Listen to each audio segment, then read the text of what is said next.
ابو صالح نے حضرت ابو ہریرہ رضی اللہ عنہ سے اور انہوں نے رسول اللہ صلی اللہ علیہ وسلم سے روایت کی کہ آپ صلی اللہ علیہ وسلم نے فرمایا، اللہ عز و جل نے فرمایا، میرے بارے میں میرے بندے کا جو گمان ہو میں اس کے ساتھ مطابق ہوتا ہوں، اور وہ مجھے جہاں بھی یاد کرے میں اس کے پاس ہوتا ہوں۔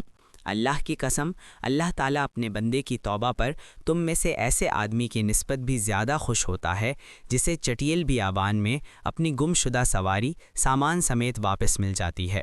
میرا جو بندہ ایک بالشت میرے قریب آتا ہے میں ایک ہاتھ اس کے قریب آ جاتا ہوں، اور جو ایک ہاتھ میرے قریب ہوتا ہے میں دونوں ہاتھوں کی پوری لمبائی کے برابر اس کے قریب ہو جاتا ہوں، اور جو چلتا ہوا میری طرف آتا ہے میں دوڑتا ہوا اس کے پاس آتا ہوں۔ تعارف اور گمان۔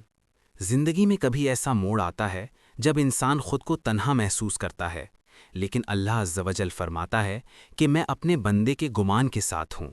یعنی اگر آپ اللہ سے رحم کی امید رکھیں گے تو وہ رحیم ہے، اور اگر آپ اسے پکاریں گے تو وہ آپ کے پاس ہے۔ صحرا کی مثال، توبہ کی خوشی۔ تصور کریں ایک تپتے ہوئے صحرا میں ایک مسافر کی سواری سامان سمیت گم ہو جائے اور وہ موت کے دہانے پر ہو، پھر اچانک وہ سواری اسے واپس مل جائے، اس کی خوشی کا کیا عالم ہوگا؟